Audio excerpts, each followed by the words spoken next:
And we have a member of the public here tonight, Mr. O'Keefe, just to let people know. And we had a slight problem last time, actually, if people recall, with members of the public sitting at the table, so we're going to make sure that doesn't happen in future and so on. Right, so first item on the agenda is minutes of the last meeting. Has anyone got any comments on the concerns about the minutes of the last meeting? Agreed. They're agreed, thank you. Apologies for absence and substitutes, Emma? Yes, we've got apologies from Val Henry, Mike Hodge, Sam Pritchard, Bob Upton, Ross Wellen might get here late, and Patricia Ellis is here as a substitute. David Ells. Oh, sorry, David. Thank you. Declarations of interest? None for me. None received. Any questions from members of the public? None received. Okay. So the first item is the Leisure Centre Contract Management Review. So over to you yourself. Thank you, Chairman. Good evening, everybody. In case you don't know, I'm Tamsin McLeod, the Leisure Services Manager.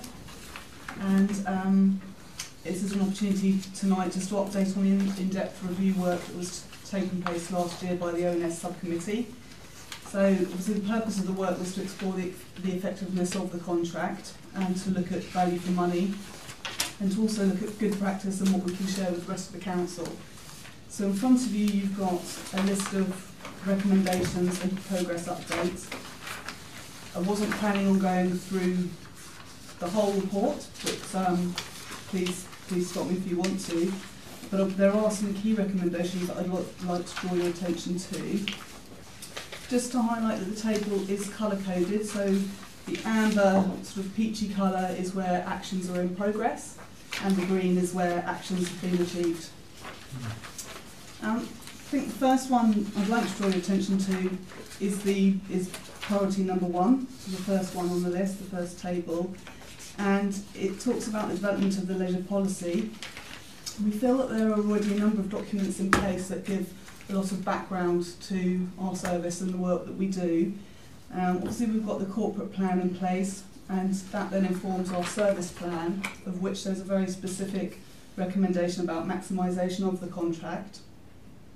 We also have a health and wellbeing strategy that was adopted in 2016, and last year we adopted the indoor leisure facility strategy, which also provides clear vision for the provision of leisure in Waverley. So in light of this, I suppose the question we want to ask is whether you feel it's necessary to have another document in place, or whether you feel that those strategies with the underlining leisure development plan are enough. Any comments, members? They're enough. Sorry? They're enough. Is enough. So, right. Thank you, Chairman. And I appreciate I don't have the right to speak here. That's not a problem, right? This, to me, I think you're missing the point here, Tamsin. And maybe this wouldn't have happened had you been in place and we'd have had this argument 6 months ago. But I think as a team we were thinking was that this policy of you maximising usage, service, offering and profitability means that the person in your position and your juniors is split.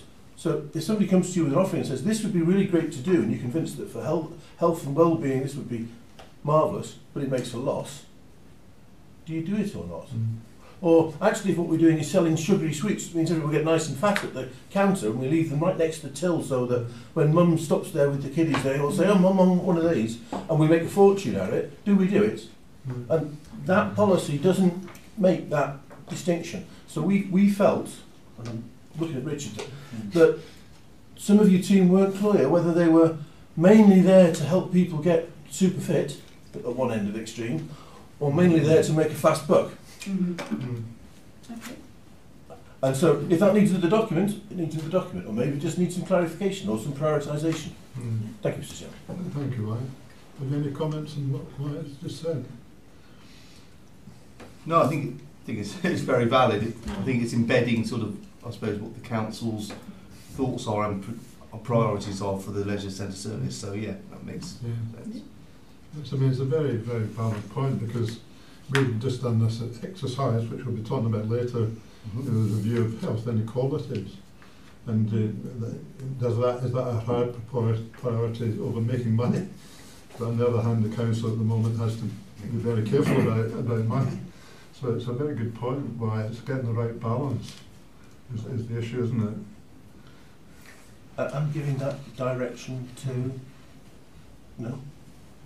the whole of the team, and it's perhaps needs the exec to decide what they're striving to achieve, and then pass it on to Kelvin and the team.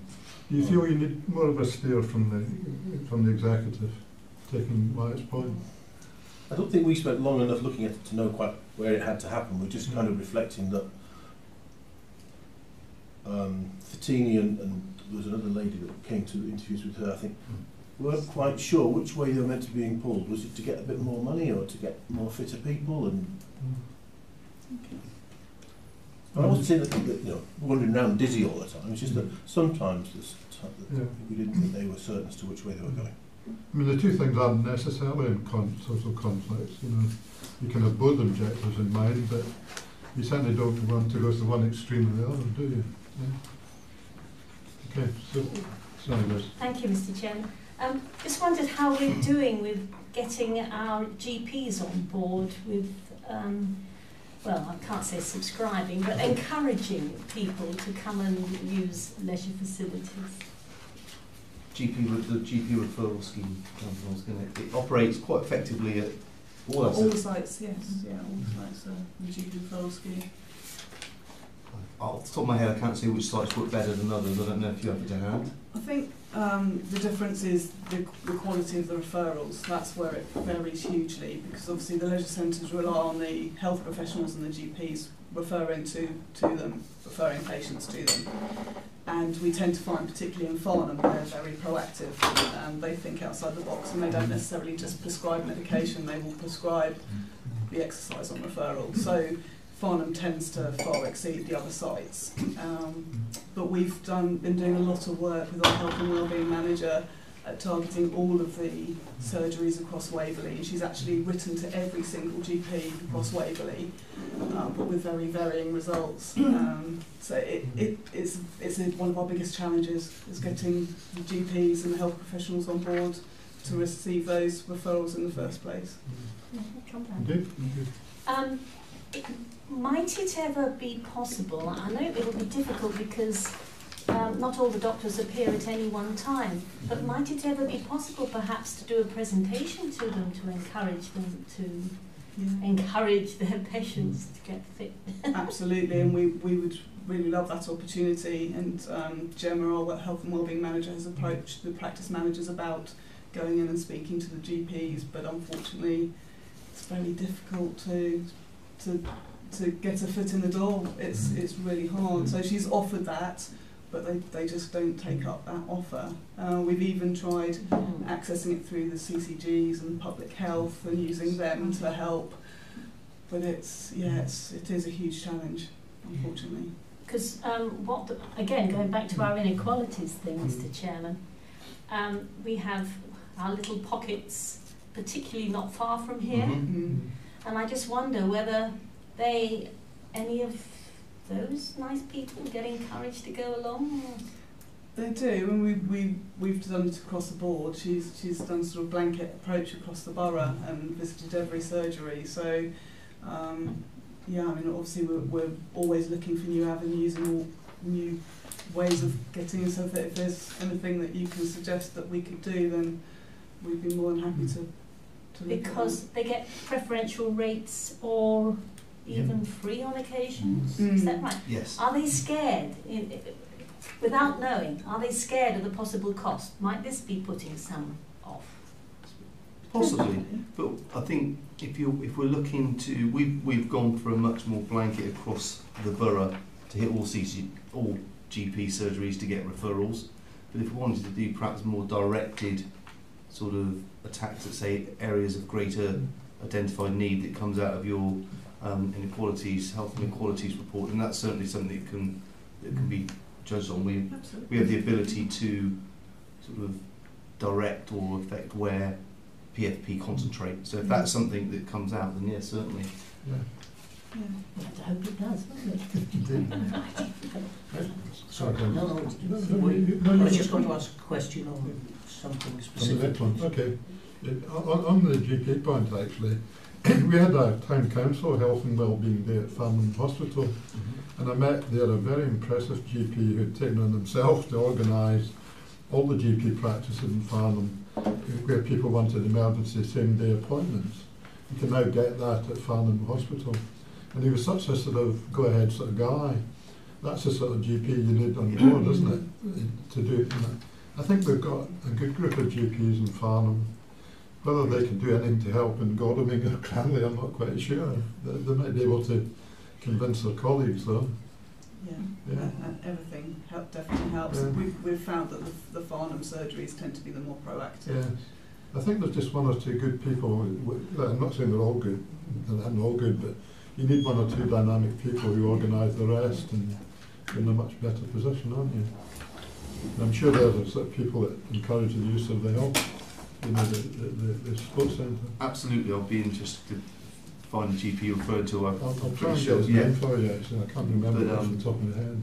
No, Farnham is in a different CCG to the rest of Waverley. It is, of course. Actually has sort of had quite a stable sort of leadership team within the Farnham and North East Hants CCG, and so it's been quite focused and been quite a good group to work with. We've struggled a little bit more with the Guildford and Waverley CCG. They've had such a turnover of senior management in essence, but that's something that's now settled and we're looking to redress.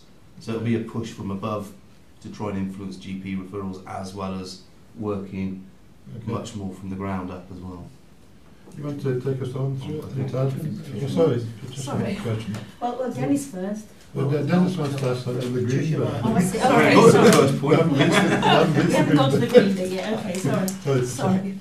Sorry to concentrate on Cranley, but it is the area that I know, of course. We have a very, very active patient participation group.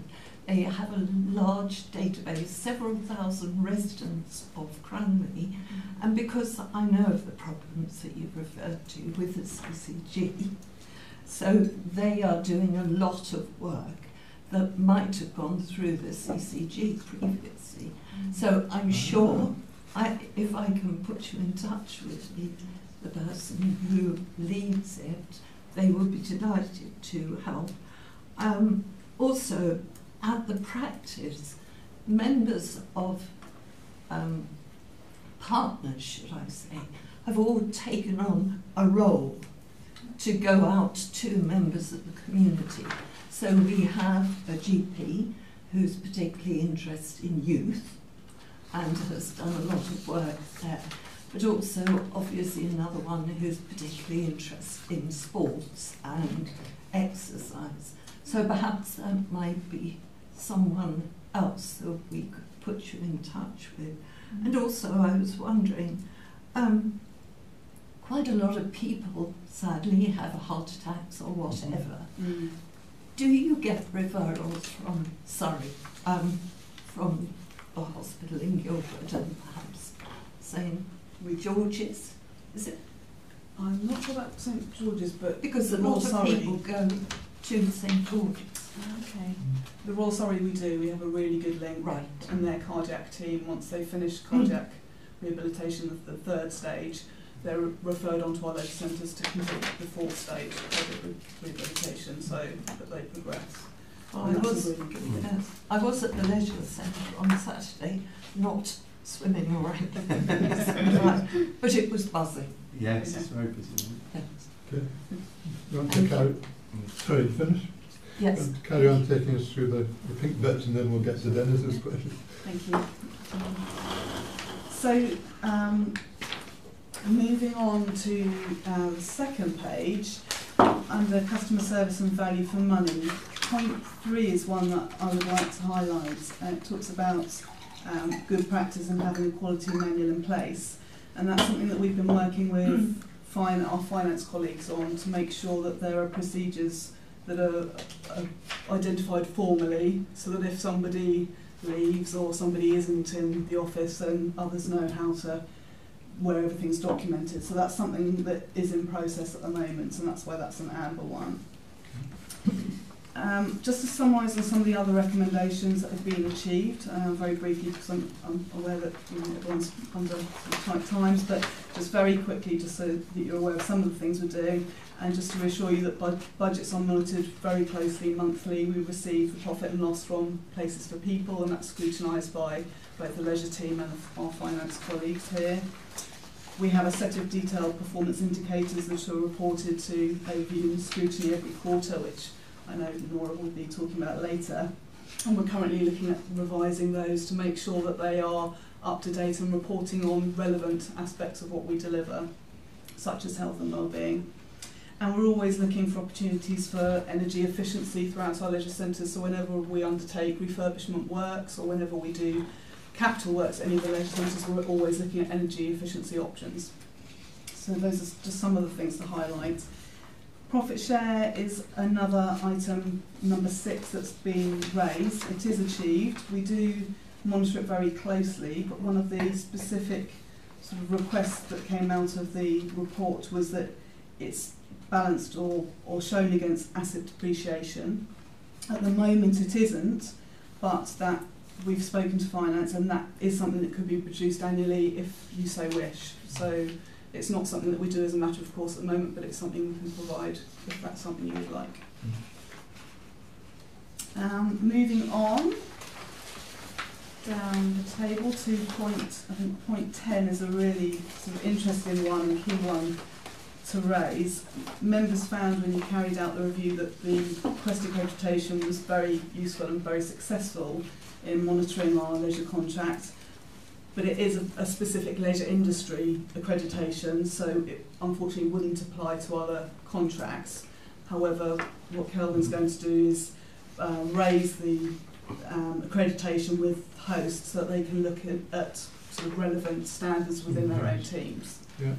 But it's definitely a tool that we use really closely with Places for People to monitor how they're performing, and that gives us a benchmarking across nationally compared to other leisure centres, so it's very, very useful.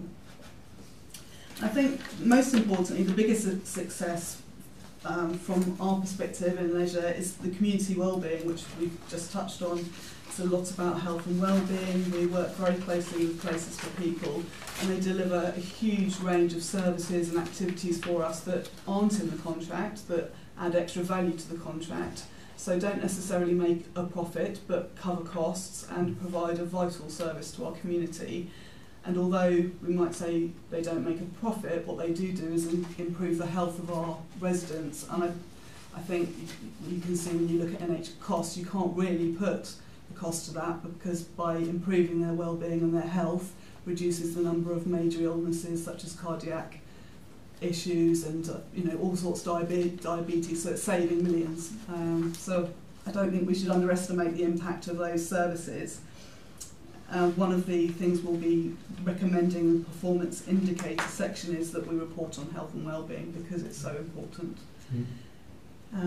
As I've mentioned previously, we've got Gemma Jones, who's our contract wellbeing manager. That's unique to us, unique to Waverley. It's not a standard contract post that Places for People have across the nation. So we're very, very pleased to have her in post, and she's very proactive about getting out into the community. And we're really engaging with the CCGs and public health to address all those public health campaigns and the bigger, wider picture. Dennis, you have the question. Yes, I think what's been said by Tamsin is very significant. I'm very pleased to note that activities are undertaken which obviously have a cost, but we don't have the capabilities these days, will we ever, to actually monitor what the savings are likely to be going forward. And I'm so pleased that the fact that there isn't that capability to work out what's going to be saved in the future isn't restricting the approach. I think if we just looked at it from a financial point of view, then it would be dismissed out of hand because it couldn't be quantified. Which counts out But right. bearing in mind that we are, health and well-being is one of the priorities. I think it's absolutely essential. Yes, in the item number 8, that's on page 12, I think, the profit share and so on. I was just wondering what progress you would be able to report to date. I mean, it's clearly something that's important, but I was just wondering, is it working out quite well so far? And how the profit share amount, how high the profit share is this year? Well, you were going for the revision to Yes. the way it's actually done. Yeah. In other words, increasing the fixed management fee and We- reducing the reliance on the price. I was just wondering if progress has been made towards that. Yes, but I wouldn't like to say in an open forum, but yes, progress is being made on negotiations with the realignment clause of the contract. So officers feel it's been a worthwhile approach and is being a worthwhile approach. Yes, and the discussions have started. So once we get those finalised, then we can report back from there. So the idea is that fixed management fee increase. It's just, but we're right at the start. And just one more, if I may. Of course, James, of course. In the review that we did indeed, and this is coming back to point 6, and Tamsin has talked about it briefly, the fact that realignment, the threshold, and it's not to the gate, at the moment set against life cycle costs or asset depreciation currently. I think that came out quite strongly in the report, and yet there's almost a challenge in the last sentence, if this information is deemed useful, so there's a reluctance to provide that information. Our finance team was certainly not saying that. I think it's a new request from them. If that comes across council, then we can change the wording. They're happy to provide that information when requested. Well, my colleagues who were also involved in that review might not think quite as strongly as I'm thinking about it. In other words, is it up for almost review or a change in importance?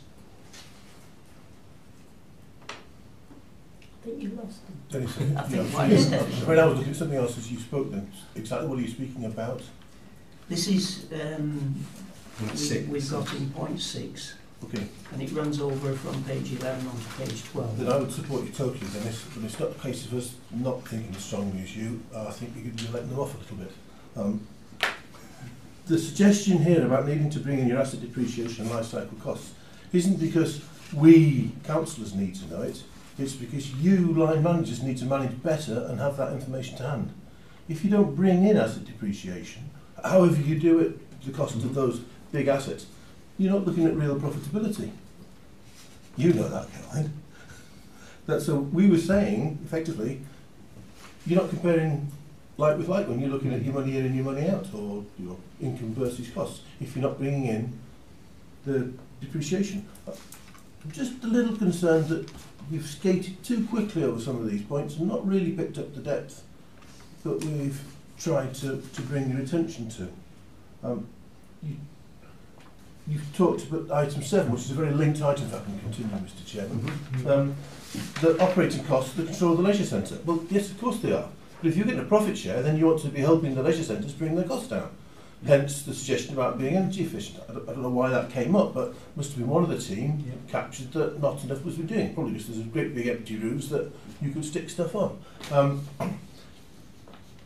And you talked about reporting the profit share, but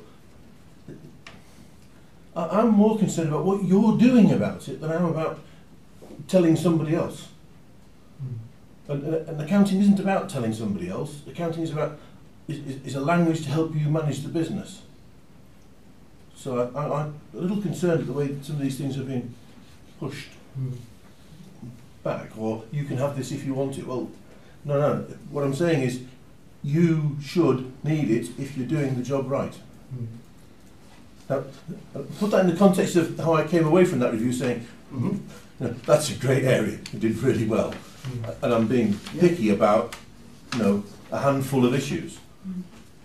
But I'm trying to get you to get the value out of them. Okay. That's Well, we're Sorry, certainly. I would hate to think we're certainly not looking to show that we're skirting over this White at all, because we work very closely on reducing operating costs with PFP. Be that we touch on energy efficiency here, whatever, but we look at staff and roads and work very closely with them to try and increase their efficiency, but also the efficiency for the council and profitability. So that refers to how we've just recently looked at operating processes for the Edge, for example. So certainly we aren't intending to skate over it. I hate that to be given the impression. With regard to the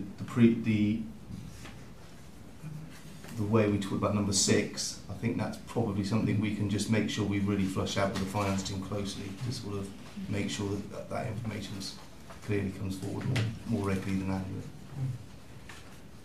I think that was a very useful comment, because when you're first involved with management accounting as a non-accountant, you don't necessarily understand all these things that you've just spoken about. And actually, to some extent, it's up to the finance function to deal with, to make sure, it's not so much a criticism. I'm not sure. It's not criticism at all. It's not so much a comment about you guys, but the finance function should be ensuring that this is done. Well, I'm disappointed the finance function aren't here. Yeah, they should be fully bringing that to the attention of the managers. Yes. Because the managers don't necessarily understand all the principles of management accounting. You say you don't initially when you're in management. That was my just looking at my own experience in the past. It's a bit of a learning curve, isn't it? Yeah, and the role of the accountant is to make it easy enough for every manager to understand. That's right. Not to go around saying, oh, we're offering our ivory tower, and you look and all do as we say when we tell you can or can't spend something. But you're right. I mean, we're not here to run things. We're here to set policy. Yes. And it's up to the managers to run things in conjunction with the finance function. Yeah. But we also have that scrutiny role. Yeah, of course we do. Yeah, absolutely. Some of the mixed team of skills as we had, things and say, well, hey, they're not using stuff we would expect them to be using. Yeah. That's what we're saying. Yeah. Or so we're saying to you, the accountants, hey, you're not giving us good a service. Yeah. I think what you should take away from that is talk to the finance function about the very point of why it's making. Sorry, Richard. No, if I may, Chairman, if I could just build on what Wyatt was saying, that the important thing is to use tools for the benefit of making the service better. Wyatt's already brought to the attention that we went through the scrutiny exercise, not being completely clear about whether we were running our leisure centres solely for a wellbeing agenda or whether it was to make to return some funds for supporting other things. I'd like just to look at recommendation 5, where we're talking about performance indicators. Again, we went through the whole scrutiny exercise, not really clear what good looked like. We rather thought that we were looking at what good looked like by looking at Waverley's leisure centres, but we didn't compare them with anyone else. So Quest, in a certain way, tells you that you're doing a good job in relation to other leisure centres, but actually knowing the other leisure centres that are right up with us or above us, what are they doing differently or better that could make our excellent leisure centres even better? That was the purpose of that. We didn't know. We went into this exercise thinking this is good, but we weren't so sure about it. And so that the point of that was really, can officers go out and look and identify, possibly through PFP, because they're the guys who've got the big network. What is good out in the rest of the country? How do we pilfer the great ideas that other people have got, and possibly share ours? Because at the end of the day, it's community wellbeing. Yeah. Okay. Thank you. Yeah. I think actually that balance actually we discussed a minute ago between making money and well-being, that is ultimately a policy decision actually. But that's ultimately a question for councillors. But the councillors do need the input and advice from the officer. But it's ultimately at the end of the day an executive decision where you strike that balance. That's where the policy should come from, unless I'm wrong. You're looking slightly sceptical at it. No, I'm pleased you're saying that. Yeah. I do. Yeah, I think with the four of them, Jenny, it's mainly an opportunity for you. Yeah, because I think it is a policy decision ultimately. where that balance is struck. And it's up to the officers. And to that comes out in decide. point 1, which is what Council was talking about, that to get that endorsement of what we're running our leisure centres for. And Yeah. if that's not clear in those policy, the strategies we brought out, then it's important that we bring that policy forward. Because I think it's clear up until this point we were working on a leisure investment strategy for if we were, then it was about return on investment in the first place. Yeah. Anyway. Have you any comment on that, Jenny, as a member of the executive, you know, how this discussion went? Sorry, I'm not trying to put you in the spot. Well, you, But you have. well, you have. Yeah. No, I don't really have much to say. I'm listening very carefully to what Yeah. you're saying, and I will talk to Kelvin afterwards, and we'll work out a strategy of some kind. Okay. So I will take away, you know, your comments and your thoughts, but I won't say anything at the moment. Okay, that's fine. That's perfectly fine. That's the purpose of the sort of meeting. We're not here to solve problems in that sense, in detail. Okay, well, thank you. Is there any more to be said on this? There wasn't anything that I wanted to draw your attention to. It was just to open it up for questions, and I by no means wanted you to feel that I was rushing you through. That wasn't my intention, so I apologise if that has is how it's come across. Perfectly fine. Chair, do you mind if I raise this point? Yeah, of course you can. Can I just draw attention to point 15, please?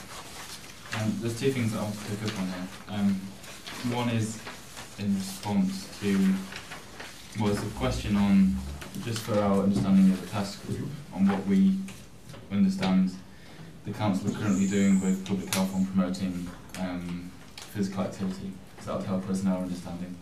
And my second point relates to, we've already mentioned that, and it's great that that places for people to have an officer who's written to every GP to encourage that kind of referral, because that was, the task group did hear that uptake was low in some areas, so that's good news.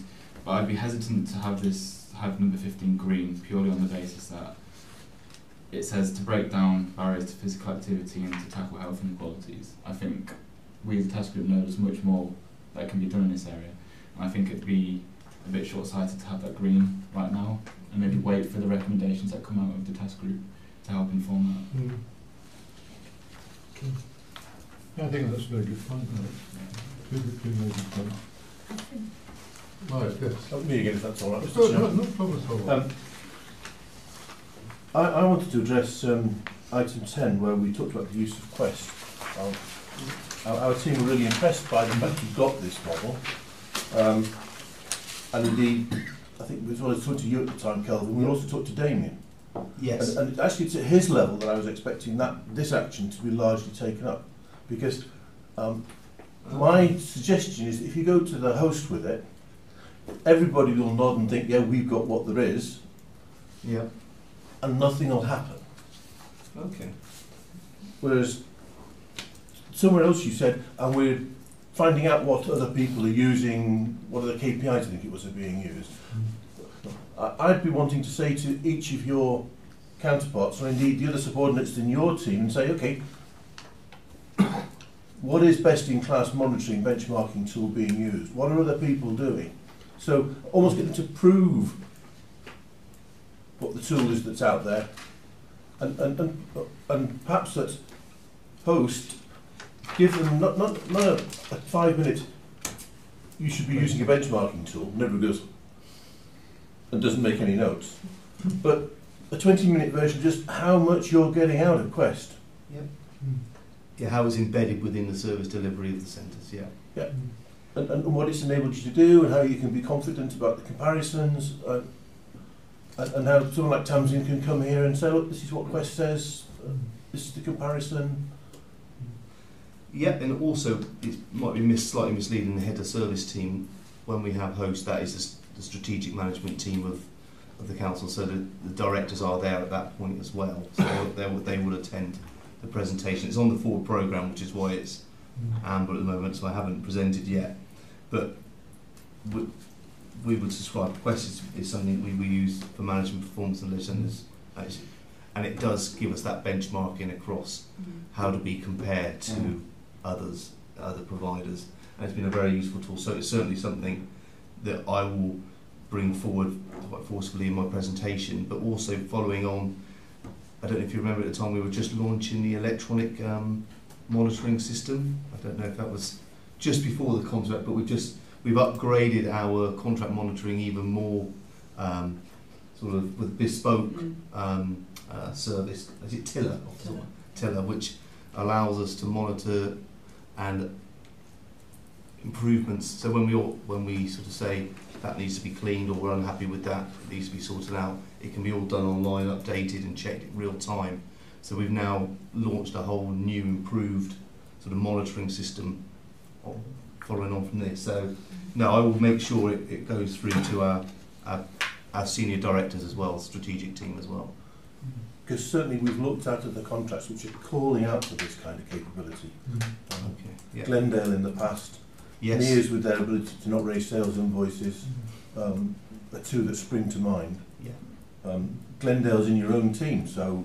Yeah, and we as we presented, we turn that and if round. Quest's tool is specific, do we know who invented, who runs it, and therefore what other industries or services they've got the equivalent tool? Absolutely, and that's something we can then take forward with the strategic team and talk about, because there must be similar sort of projects in other services. Repairs and maintenance, you would have thought there'd be a very clear sort of benchmarking process, but I will take that forward and feedback. We'll keep it amber and then I'll come back. Okay. Any other points? Particularly from this end of the table, because honestly your knowledge of this area and view of all the work you've done is very useful to this committee. Okay.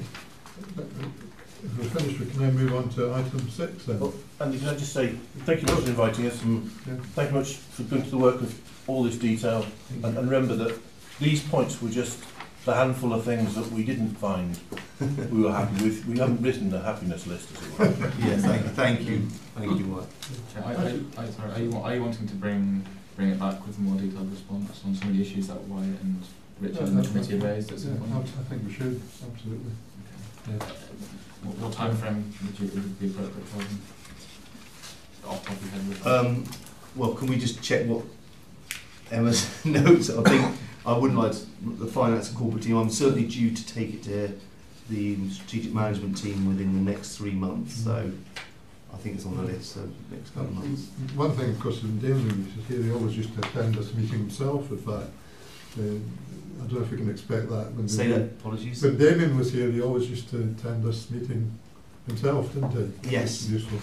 You'd have your comments directly, Wyatt. Is our new strategic director going to come? We've got an interim one, as I understand, at the moment. Yes. Is that correct? Yeah. We've got an interim director. We've also, and then they're in the midst of recruiting a new permanent director. Yeah. Okay. So that will hopefully by the next round, that person will be in post. So maybe we can encourage them to attend this meeting then. Absolutely, I think it's very key on the strategic director's agenda. I think in defence of Anne, I think there was a clash on this meeting, but yeah, you will see her. She certainly attended Environment ONS and others, so you will see a director attending one, and I'll pass on to them. Okay, good. Thank you then. Do you want to stay? No, we're just going to move on and then we'll sneak out. Thanks for having us in the camera. No, thanks for coming. Your input was very useful. Thank you very much for coming. Okay, so we're moving on to the performance management report. Quarter 3. Thank you very much, Chairman. As previously agreed, we only provide an update on the performance indicators on exception basis only, so I will only highlight the areas which require improvement going forward, unfortunately. We have the graphic trend analysis report still available in full details on page 21 of this agenda.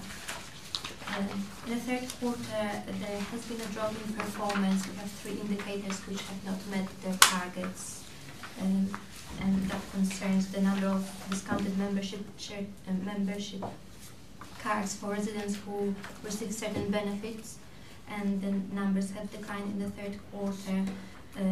There is an active advertisement campaign run by our services with leaflets displayed in leisure centres, but the council doesn't have that much influence over the specific indicator, and that will be reviewed when we have the leisure centre review of all of the indicators and some proposals, different ways of measuring indicator will be put forward. The number of visits for the Farnham Leisure Centre still remains below the target. However, the performance had improved in the third quarter, so we had a few additional numbers attending the leisure centre during that period. The indicator, which isn't in red, is in amber, but I just wanted the committee to just have a quick look at it, was also the drop in attendance for Godalming Centre, which is justifiable because there was a 2-week closure at the end of October due to a need for refurbishment to the current facilities. The committee would be very pleased to hear that the numbers have since picked back up, and we are hoping that they will return to the average levels at the next quarter. As Tamsin already mentioned, the officers have already started the work on the leisure centre indicators review, and the findings I think we're hoping to present at the next committee meeting. We also included a new set of Careline indicators, and they can be found on page 25. We had some retrospective data already available for the Careline clients and the calls in a quarter, so we have included them for the past months, for the quarter first, second and the third one in 2017 and 18. I had some further discussions with Kelvin, and would like to probably going forward for the indicator addressing the calls in the quarter to bring a little bit more details, a little bit more breakdown, which calls exactly, well, or what were the types of emergencies that we dealt with. So we're hoping to develop this indicator as we move forward and provide a little bit more details, a little bit more context to the committee to review. The information for the Careline for the critical fault dealt within 48 hours have not been collected retrospectively, so this data will be available for us going forward from the 1st of April. And the same situation for the Waverley training centres. We are still trying to make these indicators as operational as possible, because we are dealing with the data that's collected throughout the academic year, so it is a little bit difficult to fit it within our quarterly framework, and the best way to present it for the committee as well. So hopefully starting from the first quarter we'll be able to provide some information, and at the end of the year, which will it's coming for the next quarter, we'll also review all of the indicators for this committee and propose if there are any additional indicators, health and well-being ones maybe, that could be included going forward. That's probably everything from me. Okay. Any questions or points? Thank you very much, Chairman. When we look at our leisure centres, all but the Edge have sort of very similar sized attendances.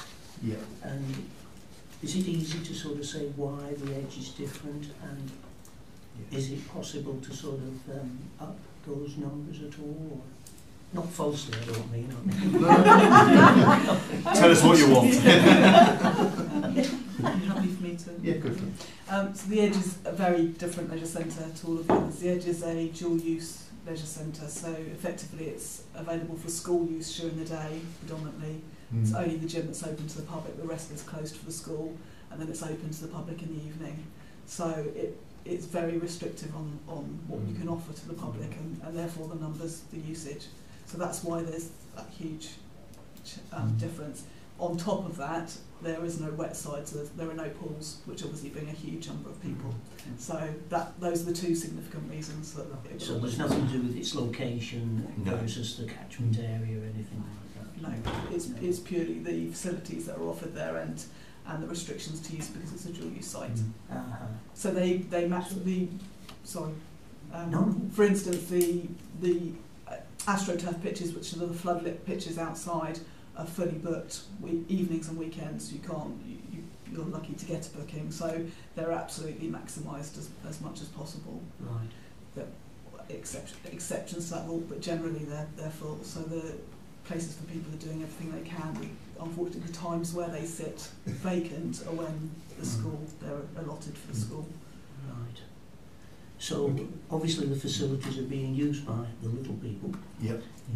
But we have no clue as to their significance for those facilities, other than that they're sort of set aside for that time. They give us figures for their use, so the school's use is included within the usage figures, but obviously they're taking an average of class attendance and how many classes they've got. And so they are included? Yes, in absolutely, yes. Thank you, Tamsin. Would I be right in thinking that in fairness one ought to take the Hazelmere Leisure Centre with the Edge, because the two facilities together supply all the amenities? Absolutely.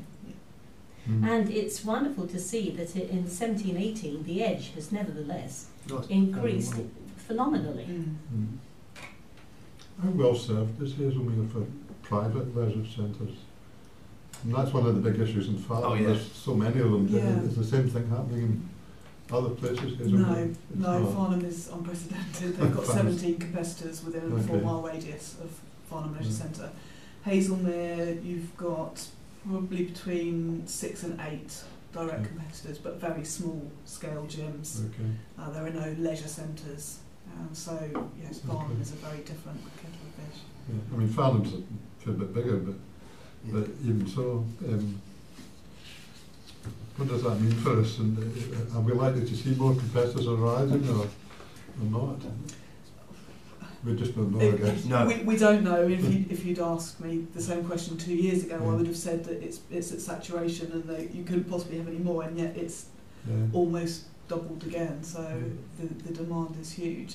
And there is a larger population from Farnham and also a wider draw, whereas Hazelmere is much more contained, and they're surrounded by leisure centres in the neighbouring boroughs. So I think Hazelmere are serving over 10% of the population, which is huge for a leisure centre. So really it's doing pretty well.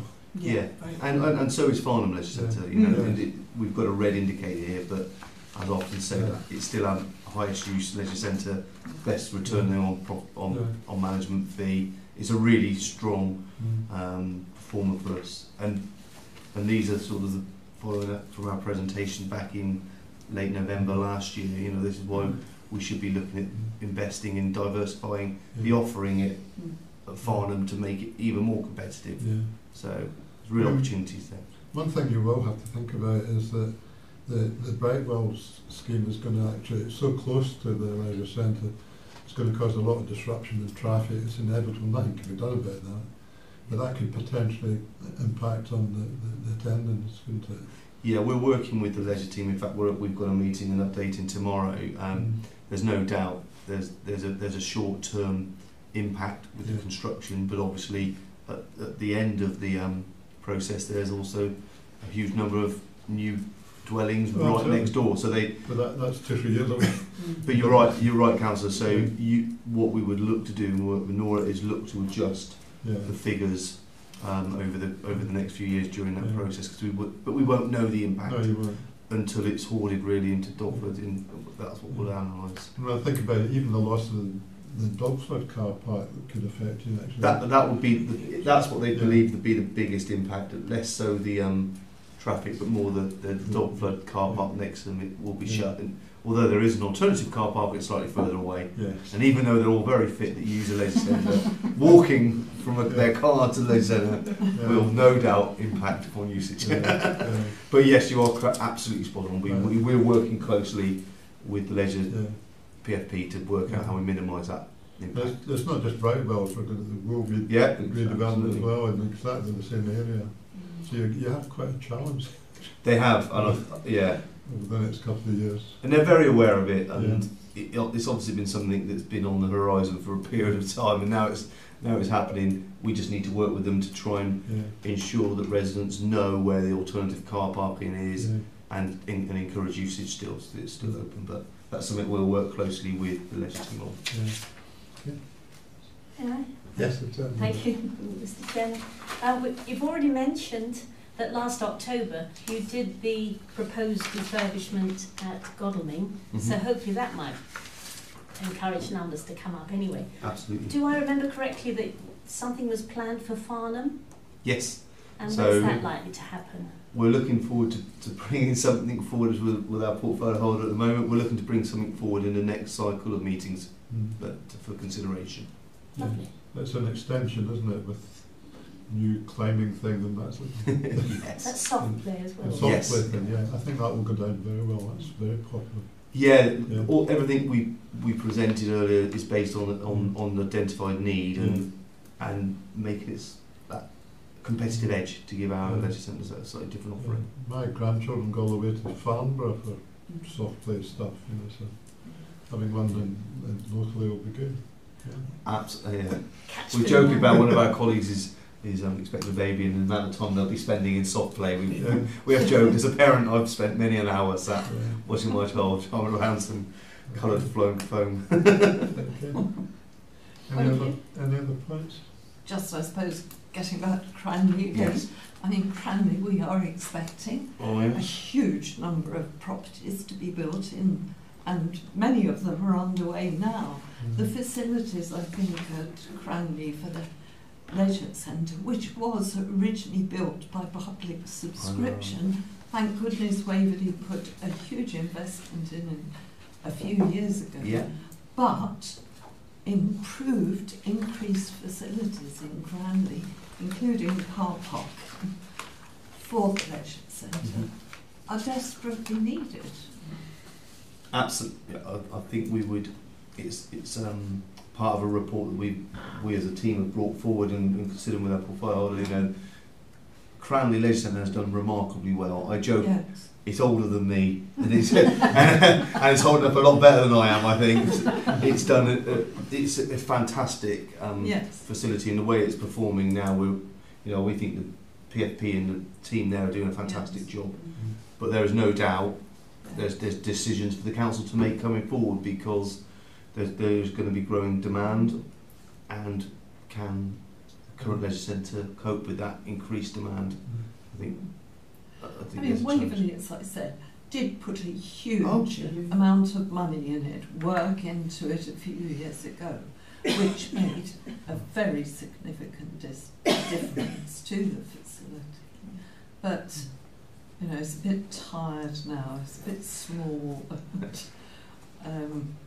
with all these people coming to the village. And Cranley is self-sufficient in many ways because of the geography of the area. People want to be able to actually come in from outlying villages and hamlets to Cranley, and it's not so easy to get in and out. Absolutely. I think when we bring forward any discussion on the Crown Legislation, there's great opportunities and decisions to be made by the council about the way forward. But I would share your view. There's certainly some decisions need to be made regarding investment in the Cranley because it's doing very well. but we're going to be, dare I say it, bigger than a Hazelmere. Exactly. Quite soon. Actually, Mr. Chairman, perhaps somebody can work on putting a lid on one of the car parks to double the parking, because that is one of the real problems. Yeah. Yes, Actually, I think all I would say, councillors, that might be something for a future discussion as we come forward. Yes. We've done a lot of work following on from the presentation I gave to you late last year. We're now bringing the final bits together for consideration for full council. Yeah. Okay. Thank you.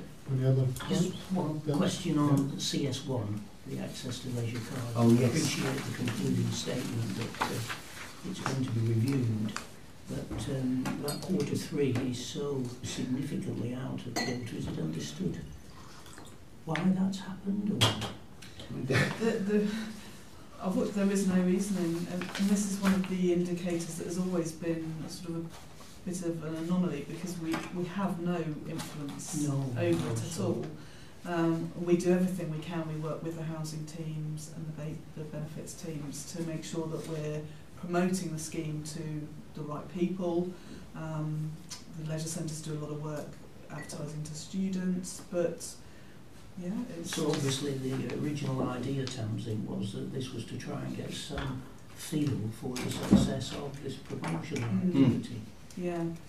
Yes, I wasn't here when it was These are first brought annually in, but renewed, is that right? sorry. These are annually renewed, is that right? The access. It depends on the eligibility criteria. So if it's financial, it's every 6 months, because obviously somebody's financial position can change quite quickly. And we don't want people to be using cards if they're not eligible. No. But a lot of them are 12 months. So yeah, and we also find that, particularly in Farnham, because you've got the university, you get a huge drop off, and then you get a sudden huge uplift because the next batch are in and they've applied. So yeah, it's a very strange quarter. Yeah, we are looking into it, but Yeah. there has not been an obvious No.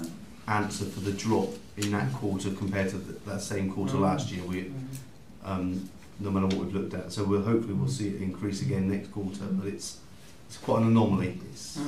I remember we discussed this before. Is there any different way of doing it? In that people have to, if I remember correctly, and I hope I'm right in saying that, people have to apply for the card. Is that right? Yeah, that's right. And obviously, what this shows that people aren't doing that. Is there any different way of doing it? That Well, I suppose all I would say is this is the first quarter in quite a while we've had this drop. Yeah. We have to prove eligibility, don't we? You know, there has to be some way of checking that people are eligible for the access to leisure card. Right. It's difficult to think of a way around it without having an application, but we can take it back and look for it. It's residents, certain people who receive certain benefits. Yeah. I mean, could you not automatically give it to people who receive these benefits without them having to apply? If that's the criteria. I think it's something that we'll probably need to take back and talk to our benefits team. It's something I can't answer myself. I need to check with them. Because the sort of people who we're talking about here might not be the sort of people who are always motivated to do this sort of thing, or you know, without being disrespectful, even the sort of people who could be bothered to do it. If they actually got the card automatic, and I appreciate your point about eligibility, you don't want it to give people who don't deserve it, sort of thing, but if we know that the criteria is, we could potentially issue it to everyone who's eligible. And then they'd all have one. It might encourage more to people to come out and... You could ask the question, is the data collection mechanism breaking down? Well, these are taken straight off the till reports from the leisure centres, so it's very there's no room for sort of human error or it missing, unfortunately. And I think the other thing that we need to consider when we look at the performance indicators in its entirety is whether this is even the right indicator to have, particularly for access to leisure, and if we want to keep something for access to leisure, whether it's the number of cards issued, because actually that doesn't necessarily reflect on the visits, or whether we change it to the number of access to leisure visits to the leisure centres. So I think we need to look at the whole picture and decide where we want to go, what we want to capture. You've got to remember, if you get an application process, that's something you've got to spend time dealing with. And man, if you were able to just give it to everybody who deserved it or needs it, you wouldn't have to bother with any of that. Sorry. No, don't apologise. I just wanted to comment on your comment, because I think our chairman's absolutely right. If people are justified in doing this when they've lost their jobs, something like a little bit of prod to move towards a leisure centre might actually even stop depression, which can often set in if people lose their jobs and then perhaps sometimes they just don't want to get out of bed or whatever. It could actually be a wonderful thing, along with our inequalities investigation, etc. I was wondering which word you're going to use there. Sorry? No, I was wondering which word you're going to follow up with. No, but I think the chairman's really got a point. If people are eligible, if we hear that they've lost their jobs and whatnot, I don't know how it's financed, and that might become a problem. But I do think to give them the opportunity to spur them on, which might make them then feel able to look elsewhere, maybe even get retrained if they're no longer going to be able to continue in their previous work. It might actually, in the long run, save everybody a lot of money. Then Could I ask a you question? wouldn't have to bother measuring it, because it'd be No, 100%. But I would hate to say that it can be done without going back. I think it's a very valid It's point worth that we can asking. take back to the benefits team. There and might just be check. some objection, but we They are can't probably proceed. not. But Could just- I ask a question about how would we know that people are on certain benefits? Because as a council, we don't administer very many of the benefits that people are actually receiving. So there's probably a lot of people out there who we wouldn't even know about. Yeah, absolutely. And we don't. You're right. We don't know about those people. We're relying on advertising the scheme, and that people Right. will come to us if they feel they fit some of the criteria. But we're not aware of everybody. No. I mean, you'd be giving another job to the people who administer the benefits, actually. Well, exactly. You'd be saying to them, in addition to check everything which else you ones. do, Yeah. could you issue everybody with a card? But that's a relatively simple thing to do. You know, people are either on the benefits or they're not. And everybody's on the benefit, you just give them a card. Council, all I'm saying is I can't speak on behalf of the benefit. What seems like a relatively simple idea may not be in May not practice, be, but I will take that I back totally and check with understand them. that. Yeah. Okay. Anything else on the performance indicator?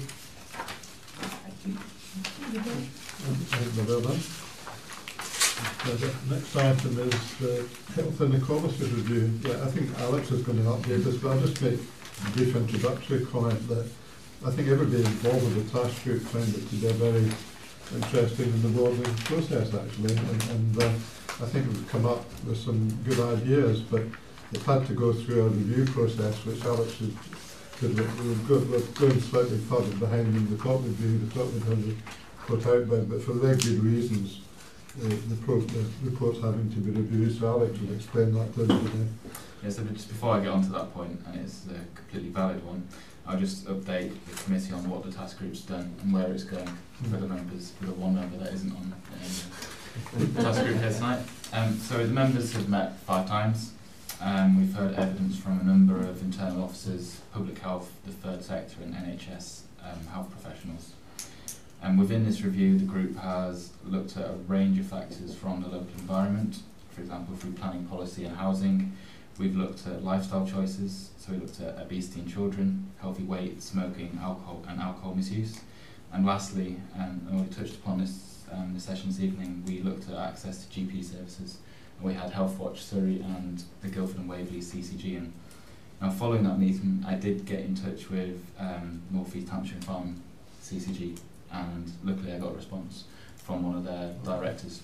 So they provided the same evidence that the Guildford and Waverley CCG were asked. So we get a good comparison now as to take into account hopefully some of the farm statistics. So preliminary draft recommendations have been produced, and they've been shared with heads of service and directors.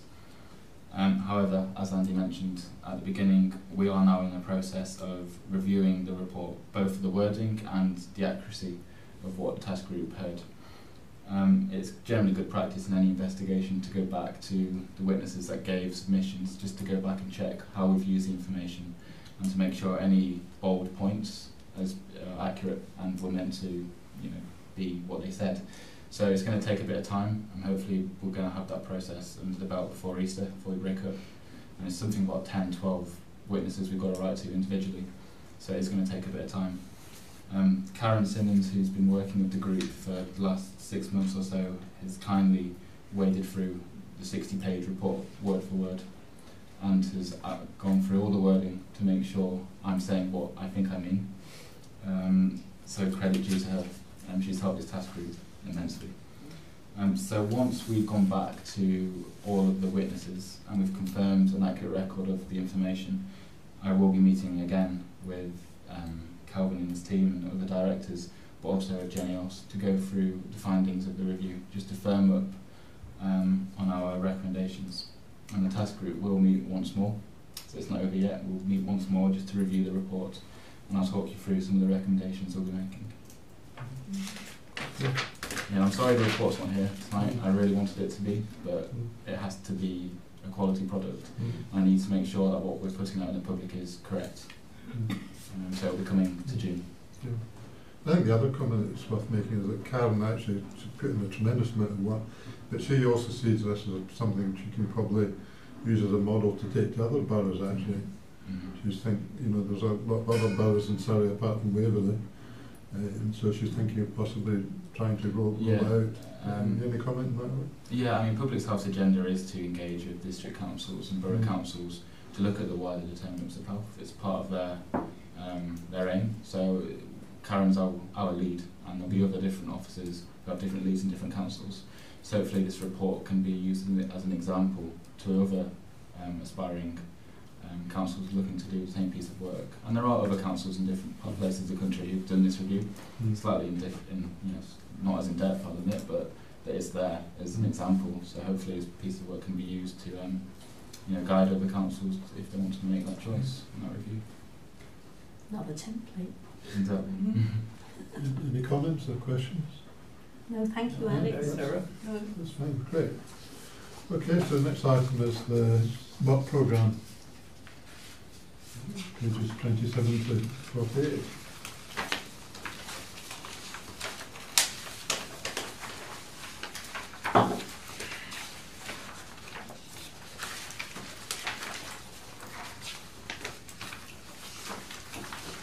Is there something you're looking to do done again? So I've been asked tonight to just talk through to members about the budget strategy working group.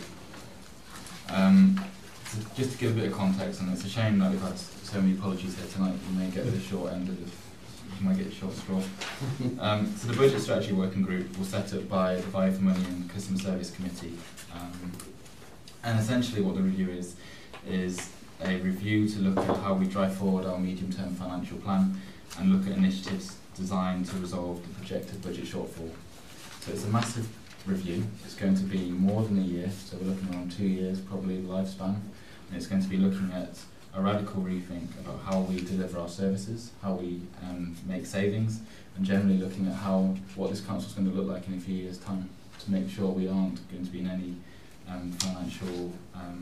more financial pressure than is already the case. The review has 5 work streams, and it's going to be looking also at what we currently deliver as a statutory duty and what we also currently deliver, which is discretionary. And the review is going to be generally looking at, as I've mentioned, a complete overview of the council financially, with hopefully making recommendations on what sort of council we want to be going forward and what that would look like in practice. So I've been asked by my colleague, and this budget strategy working group should be going to all 4 committees, and we need to have, or I've been asked to acquire 2 members, or at least 2, from each committee to be on that working group. Members. Can I ask a question quickly? Sorry, Chairman. Sure. When's it due to first meet? I think fairly soon. I think a couple months. Oh, because I'm just thinking after May there might be different members. That's correct. That's I think Yasmin's told me that they're starting to meet after March. I think they want to kick it off fairly soon in between that period. But also it might be worth, because there's 5 members not here today, it might be worth me transferring that information and then emailing everybody on the committee. I think that would be a good idea. Because Ross Welland, I know, has an interest in. I was also instructed to try and get names and not do an email. But given that the committee's not, half the committee's not here, unless the members present have a specific interest in it, then please let us know. I think one thing we need to try and give people an idea of what level of commitment there is to this. Either Alex or be able to comment on that, how much time and effort with the volunteers, if you like. Because if it's evening as well, if it's daytime, Ross will. Yeah, I imagine it will be daytime meetings. Daytime meetings. No, I've said the working group's going to be meeting with the lifespan's going to be a couple of years. Now, let me just elaborate a bit more on that. So there'll be 5 work streams, and out of the members, say if we've got 8 members on the working group, not all 8 members are going to be doing all 5 work streams. So from what Yasmin has told me, and I need to make sure I convey this correctly, they'll be starting off with the first work stream, which is essentially an assessment of the current council services. And then after that work stream has finished, which will take around 3 to 4 months, I imagine, then it'll be breaking off. So half the group will be tackling another work stream on demand management, and the second subset of that task group will be looking at delivery, service delivery. So I can't tell you how many meetings are going to be, because that would be quite unrealistic, but I imagine it's going to be quite intense, and there'll be a lot of preparation from Peter's team and as the scrutiny officers. I just wonder if 8 people's enough, actually, from what you're describing. It sounds like a really big project. It is. Yeah. You know, if it's during the day, sometimes certain people won't be able to come along, even if people have committed to do it. So I think they might need more than 8. That's one thought. If you want to volunteer. I mean, one that Yasmin. Sorry, Dennis. So you said Dennis.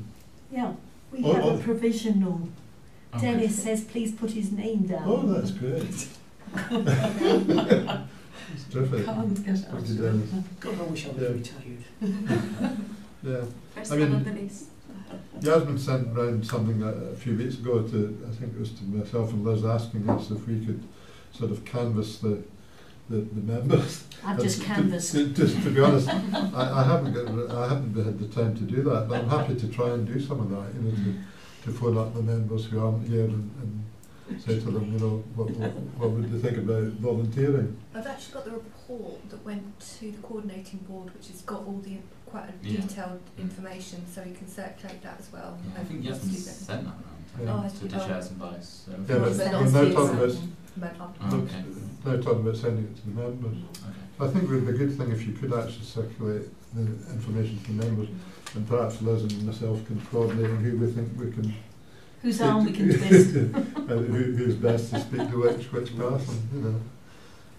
Because we can probably jointly take that on. But we've got one volunteer already, that's great. Oh, that's what I'm called, is it? I thought it was spelt with fewer letters. I mean, it does sound a very interesting thing to be involved in, actually, and in some ways I wouldn't mind being involved, but you don't want to overcommit yourself, actually.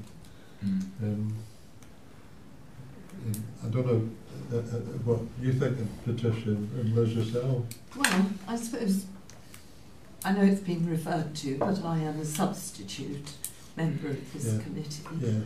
I'm already involved in 2 of the projects, which is quite time consuming if you want to do it properly. Yeah. And I'm also worried about overcommitting myself. And you're chairman of the licensing committee. And licensing is very intense. Yes. Intense. So it's unlikely you would wish to. I mean, I feel very interested. Yes. And of course Alex does have this way of managing to enthuse one with all of these projects and that. I would prefer, if I may, to actually see the information so that I can consider it or not. Okay. And you're always welcome to come along to a meeting. Yeah. If you see the agenda and you're particularly interested on what they're talking about at that time. Have you any thoughts of yourself, Liz? No, I'm not volunteering on this one. I didn't think you would, particularly as it's going to run over even to the next council. Well, that's right, well, because it's no secret. Yeah. I'm retaring May 19, so yes. And as it's going to go well over into the new That's council. my excuse. Yeah. No, but it's a very valid point, of course. Yeah. Okay. Well, I think out of 4 people we've got one who's a definite no, one who's a yes, and 2 who sort of think about it. Is Please move faster. The 5 people aren't here for a moment. So, yes. I'll write to them with the. So if you can send information out to everybody, including the group here, and then Liz and I will see who we should speak to. Yes, we can Okay. persuade. Okay. Right. Oh, well, as you say, Ross might be interested. Oh, but if it's during the day, it's no good then. So that's the struggle. I think as a final point from me, to remind members, this is the final meeting of this scrutiny cycle, and we'll reconvene again in June. Right. So there'll be some gap between March and June. So we've had our 5 meetings for the year, so Right. congratulations on making it through. And everyone. Thank you for your assistance. Pleasure. So this isn't the time to talk about the work programme for the next meeting then, is it? Well, I guess on that topic, given what the task group's new understanding around health inequalities and the scope of this committee, I am going to be changing the work programme somewhat to reflect some of the findings and the new understanding that we've gained, to try and broaden out the committee's agenda a little bit, to focus on some of the issues that came out of that report, and that will involve quite heavily probably bringing external people to present, so it'll be a slightly different way of doing things. Give Calvin a bit of a break, but it's just to balance things out and just to make sure we hit some of those strategic areas that the council should be focusing on. Okay. Right. Have we any other business, Paul? It's on the agenda. Yeah. Okay. That's we're finished, and we've got through an hour and 17 minutes. So too bad.